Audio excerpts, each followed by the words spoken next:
Muy buenos días a todos nuestros queridos oyentes. Es un placer inmenso acompañarlos una vez más. Les extendemos una cordial invitación a sintonizar nuestro devocional El Pancito Diario de Vida con el siempre inspirador pastor Danilo Toledo Muñoz. Será un momento de reflexión y crecimiento espiritual que no querrán perderse. Bienvenidos y que Dios les bendiga abundantemente.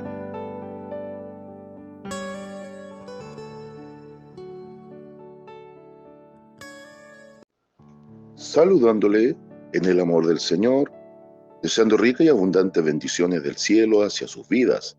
Ha llegado la hora de compartir el devocional, el pancito diario de vida que tanto bien hace a nuestras almas.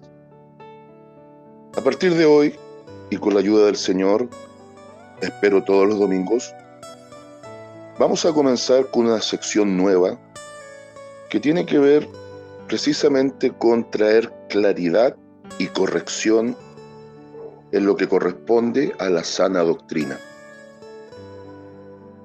Y esta sección se titula Refutando el error. Refutando el error. Y dentro de los errores vamos a encontrar doctrinas equivocadas,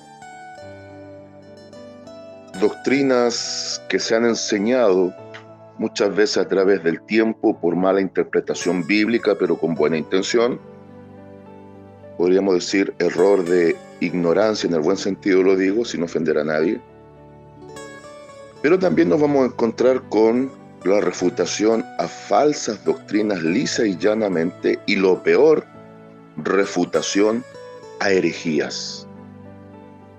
Y hoy, como dice un dicho muy popular aquí en Chile, trataré de matar dos pájaros de un tiro. Hoy vamos a refutar herejías. Y vamos a refutar inmediatamente la herejía, dado el pasaje bíblico que he escogido, la herejía de Pedro como el primer papa, y la herejía que se ha vuelto tan popular de atar, desatar, dictaminar prácticamente y comenzar con esa idea de decretos y cuánta cosa. Bien, vamos entonces a la Biblia, vamos a San Mateo, capítulo 16, versículos 18 y versículo 19. Ambos versículos, por favor. Búsquelo mientras. San Mateo, capítulo 16, versículo 18 y 19. Este es un pasaje que se presta para muy mala interpretación. Pero en general, esta mala interpretación es del mundo católico. A veces a conveniencia es la mala interpretación. Pero sin embargo, se toman de eso para decir literalmente que Pedro fue el primer papa. Para decir que el Señor Jesucristo lo levantó como la cabeza de la iglesia y tiene una supremacía, e incluso como le llaman ellos, la primacía o el primado, el primer lugar dentro del cuerpo de los discípulos llamados apóstoles y principalmente como cabeza de la iglesia. Vamos entonces a la palabra del Señor y veamos lo que dice aquí. Dice la poderosa palabra de nuestro Dios en el nombre del Señor Jesucristo, y leo como dice la letra para comunión de Padre, Hijo y Espíritu Santo. Y yo también te digo que tú eres Pedro, y sobre esta roca edificaré mi iglesia, y las puertas del Hades no prevalecerán contra ella. Versículo 19. Y a ti te daré las llaves del reino de los cielos, y todo lo que atares en la tierra será atado en los cielos, y todo lo que desatares en la tierra será desatado en los cielos. Amén. Como dijo el sabio hombre que tenía que repartir correctamente, dijo: vamos por partes. Lo primero que quiero desmontar en esta refutación de error y herejía es que en este pasaje de San Mateo 16, 18 y 19, particularmente el Divino Maestro usase la expresión roca para referirse a Pedro, dado que siempre la expresión roca en el Antiguo Testamento jamás apuntó a un hombre en específico, sino que era una referencia a Dios mismo. Serían cientos los pasajes en donde la palabra roca aparece de manera explícita, refiriéndose a Dios como una fortaleza, como un fundamento, como una base. De hecho, la palabra roca en su símbolo es una manifestación de poder, de estabilidad, de solidez, de seguridad. Y siempre, absolutamente siempre, se asocia con nuestro amado y buen Dios. Así también tiene una figura del Señor Jesucristo. Por ejemplo, en el pasaje del desierto, del transitar de Israel hacia la tierra prometida, Éxodo 17:6, cuando se le manda a Moisés a golpear una roca en específico, de la cual brotaría agua para vida. Un símbolo de lo que pasaría con la crucifixión, donde Cristo sangraría para salvar al ser humano en base a fe y arrepentimiento de sus pecados. Por eso el apóstol Pablo, cuando escribe a los Corintios, dice que esa roca espiritual era Cristo, de la cual bebieron de esa bebida espiritual. Así también, ¿qué decir de los salmos? Por ejemplo, el Salmos 62:6 dice: Él solamente es mi roca y mi salvación, es mi refugio, no resbalaré. Salmo 62:2, también dentro del mismo contexto: Él solamente es mi roca y mi salvación, es mi refugio, no resbalaré mucho. Aleluya. Y le voy a citar un salmo más y voy a irme al libro segundo de Samuel. Mire, Salmos 18:31. Porque ¿quién es Dios sino solo Jehová? ¿Y qué roca y fuerte de nuestro Dios? Segundo de Samuel 22:32. Porque ¿quién es Dios sino solo Jehová? ¿Y qué roca y fuera de nuestro Dios? Escucho, se lo repito. ¿Y qué roca hay fuera de nuestro Dios? Palabras muy sencillas. ¿Quién otro puede dar estabilidad? ¿Quién otro puede ser un fundamento para vida? ¿Quién otro puede dar fortaleza? ¿Quién otro pasa a ser refugio de generación en generación? ¿Y quién otro es el que sacia la sed del alma sino Cristo? Aleluya. Además, Pedro, Petra, no significa roca en el amplio sentido de la palabra. Petros y Petra no es lo mismo. Petros o pétreos tiene que ver con roca, una roca inamovible. Pero cuando se habla de Petra, es más una roca, o más bien como una piedra inestable. Entonces, la gran pregunta sería, en ese juego de palabras. ¿Qué estaba queriendo transmitir Cristo? Note, por favor, sobre Petros y sobre Petras. El Petros es una piedra pequeña y el Petra es una roca grande. Entonces, Cristo está diciendo, mira, Pedro, o mira, Petros, tú eres una piedra pequeña, un guijarro.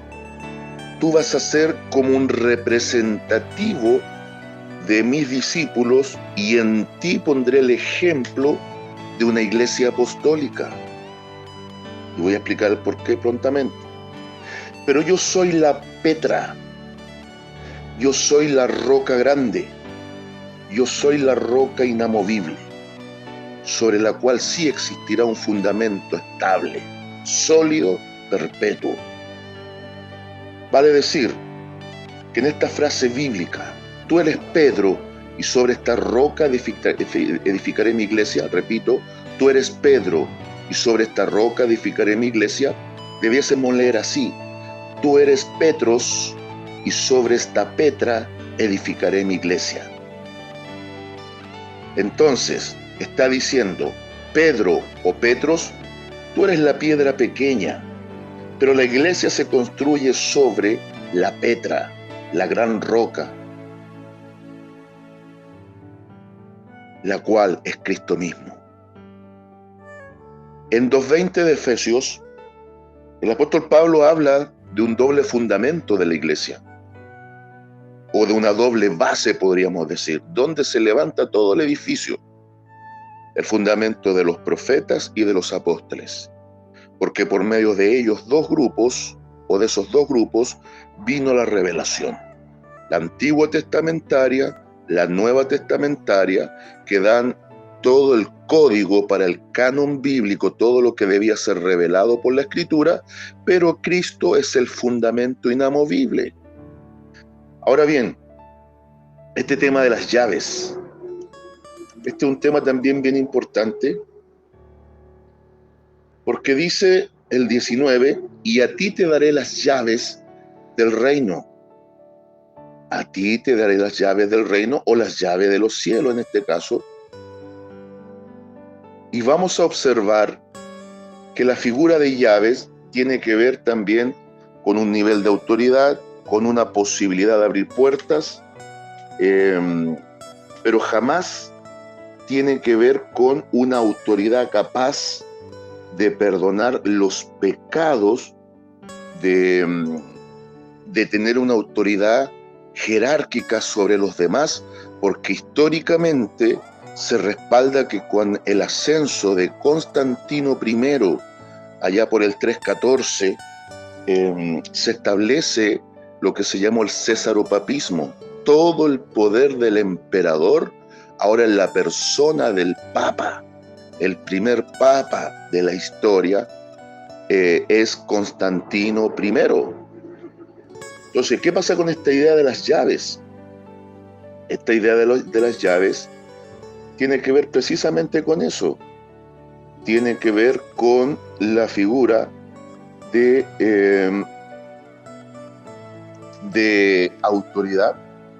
Parece que ha dicho San Mateo 16, 18, no, es 16, 19, porque ya se explicó el 18, que tenía que ver precisamente con la roca.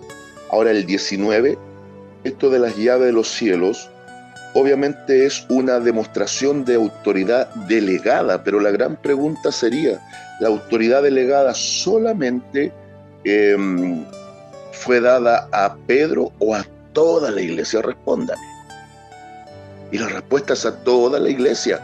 Pedro pasó solamente a ser el símbolo representativo de una iglesia que se inauguraría bajo el fundamento apostólico. Pedro pasa a ser el símbolo futuro de una iglesia apostólica, donde Cristo ha dado delegación de autoridad. La iglesia nunca ha tenido autoridad por sí misma, sino que como es el cuerpo místico de Cristo aquí en la tierra, una extensión de su ministerio, y vive y se sustenta en base al Espíritu Santo, es donde ahora nosotros tenemos esa autoridad delegada. Y es aquí donde refutamos estas dos herejías. La primera de Pedro como el primer papa, por ser la roca, queda refutada bajo todos los argumentos bíblicos de quién es realmente la roca. Y en este juego de palabras, Petros, Petra, Pedro, piedra pequeña, inestable, Petra, roca inconmovible, inamovible, sustentable en sí misma como la base fundamental del edificio llamado la iglesia. Y si tiene duda, le cito el Salmo 118, 22, que después se replica en algunos pasajes del Nuevo Testamento y solamente aplica a Cristo. La piedra que desecharon los edificadores vino a ser la cabeza del ángulo.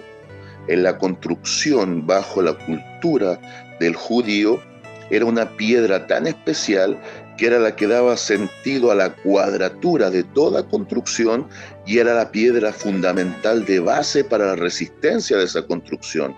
Por eso Cristo es el que pone las líneas o los lineamientos de la iglesia y es el fundamento de ella. Y ahora con esta idea de atar o desatar, queda claro que en este pasaje nunca se le dieron las llaves a Pedro de perdonar pecados. Eso es una herejía, porque no hay hombre que pueda perdonar los pecados de otro hombre. Alguien me dice, pero pastor, mira, ahí en Santiago dice que debemos confesarnos los pecados los unos a los otros. Nunca ha dicho eso. Confesar ofensas, es decir, tratar de arreglar cuentas entre nosotros. Es muy similar a lo que dice Santiago, lo que dice Pablo en el contexto de Efesios 4, sobre todo a los esposos. Si están en conflicto, arréglense cuanto antes, dialoguen su problema y salgan de la situación. Santiago dice algo similar. Si estamos en pleito con algún hermano, siéntense a conversar, solucionen su problema, ya no discutan, no estén enemistados. Esa es la idea de confesar las ofensas, decirle, sabes, mira, he estado molesto contigo por esto, pero ya no quiero estar molesto, así que hagamos las paces. Así de sencillo. Entonces ya hemos refutado lo número uno como error y herejía, lisa y llanamente, Pedro el primer papa. Y ahora tomándonos de esto mismo, vamos a echar por tierra esta idea de atar y desatar como una autoridad para establecer gobierno, para establecer reino, para decretar, y un largo etcétera por mala exégesis, mala interpretación. Partamos desde esta base fundamental de análisis. Y yo quiero que usted me ayude a entender esto. Bajo esta dinámica, ¿quién es el que decreta? Dígame usted. Hablemos de reyes y siervos. ¿Quién es el que decreta? ¿Decreta el rey o decreta el siervo? Dígame. Piénselo y yo le voy a explicar qué es una herejía y por qué estas cosas son herejías. Una herejía es un error sostenido de manera obsesiva, de manera insistente. Una herejía es lo que va en contra de la sana doctrina, va en contra de los principios establecidos. También tiene que ver con un desafío, mire, abiertamente un desafío a lo conocido y a lo expresado de manera correcta en las Sagradas Escrituras. Por lo tanto, pasa a ser una elección o una creencia errónea que se desvía tangencialmente, se desvía, pero como ir en vez del norte, ir al sur, respecto a la doctrina ortodoxa, a la doctrina establecida en parámetros correctos. Y esta palabra viene del griego hairesis, que significa una elección, vale decir un hereje que enseña cosas falsas, ha elegido muchas veces ir en contra de lo establecido. Entonces, una herejía, ¿por qué es tan peligrosa? ¿Por qué es tan compleja? Porque finalmente una herejía va en contra de lo bíblico y refuta lo genuino de la palabra. Quiere derribar incluso el diseño bíblico establecido por Dios. Por ejemplo, que alguien diga que es correcto el abortar o que la vida y relación de homosexuales es lícita ante los ojos de Dios. Ahí estamos en herejías y blasfemias. Ahora, dentro de este tema de atar y desatar, pensó bien, ¿quién es el que decreta? Y la palabra correcta es el rey. El rey. El rey es el que decreta. ¿Y qué es decretar? El significado de decretar tiene que ver con ordenar, decidir, establecer, es dictaminar. Por ejemplo, el rey ha establecido esta ley, ha decretado esta ley. Traigámoslo a algo más comprensible a nuestra época. Los presidentes de la República. Acá en Chile hay 3 grandes poderes. El poder judicial, el poder legislativo y el poder ejecutivo. El poder judicial es el que formula justicias, leyes, vale decir. El poder legislativo está a cargo de llevar adelante esas leyes de manera justa. Y el poder ejecutivo, que cae en la persona del presidente de la República, también tiene voz y voto en ciertas cosas en donde a voluntad propia él puede establecer ciertos tipos de leyes, ¿bien? Pero jamás de los jamases ha sido un asunto del siervo, porque un decreto tiene que ver con una decisión oficial. Veamos esa idea de los jueces. Ha decretado una medida cautelar. Se lleva a efecto un juicio y dice, ya esta persona no va a la cárcel, pero debe firmar por 1 año, no puede portar armas en todo ese año, va a estar siendo vigilado y también se establece una medida cautelar de no puede estar a más de 200 metros de la persona afectada. ¿Eso quién lo estableció y decretó? Los abogados, tanto el defensor o el fiscal acusador, que sería lo lógico, o el juez que está sobre ellos, el juez. Pues bien, a nivel espiritual y de iglesia, el único que decreta es Cristo. Él ha establecido como rey, ha establecido códigos, leyes, mandamientos, lineamientos para la iglesia, donde Él no vino a abrogar la ley del Padre, sino que le vino a dar sentido correcto y cumpliéndola en sí mismo, ahora establece la ley del amor en la gracia, pero que tiene límites en donde toda la ley se va a cumplir en la medida que amemos a Dios expresando un amor genuino por el prójimo. Ahora, ¿qué puede hacer el siervo? Como ya hay cosas que están decretadas, nosotros en fe podemos declarar algunas de ellas. ¿Qué es una declaración? Es una manifestación, es una expresión, es una confesión, es una determinación, es una proclamación. ¿Pero respecto de qué? De algo que ya está decretado. Cuando nosotros declaramos algo en fe, estamos manifestando públicamente que creemos que lo que Dios ha dicho se cumplirá. Observe esto, si el decretar fuera correcto, ¿cómo sería la oración modelo tanto en San Mateo 6 como en San Lucas 11? Cuando dice, hágase tu voluntad, así en el cielo, también en la tierra. ¿Ah? ¿Cómo sería? Yo decreto mi voluntad, así en la tierra, también en el cielo. ¿Usted cree que es antojadizo que el maestro primero puso en orden el cielo y después la tierra? Porque ahí ya está estableciendo la relación del siervo y su señor.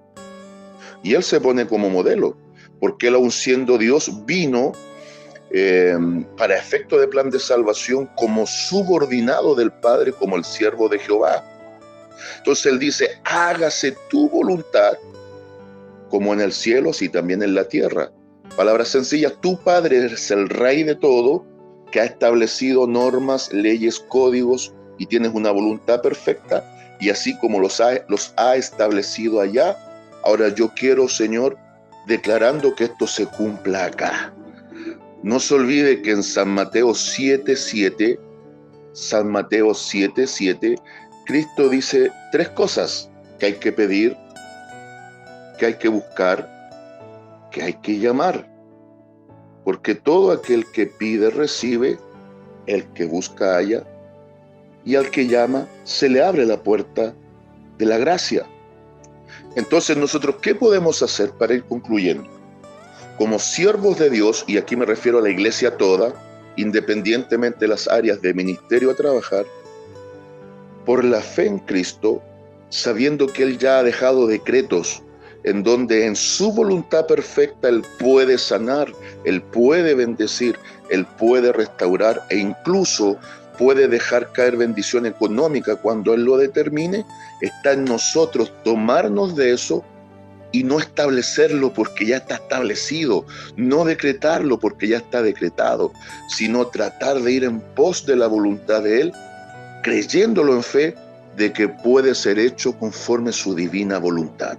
Por ejemplo, mire, Señor, esta persona a la cual tú le has dado vida, no te conoce, pero yo quiero que te conozca. Así que mi oración es, sánalo. Pido que lo sanes. En esta oración estoy buscando tu rostro y tu poder. Y en este acto de humillación golpeo a la puerta de la gracia.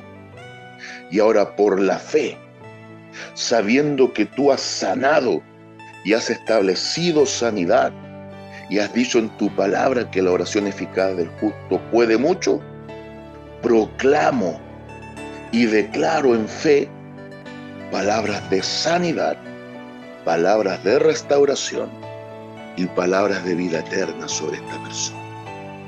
Ahí hay un ejemplo. Se fija que hay diferencia entre decretar y declarar en fe. Que Dios nos ayude a siempre caminar con una palabra sana, de manera correcta, en este hermoso caminar del Evangelio. Saludos de paz, amor y bendición desde Longavia a cada uno de ustedes.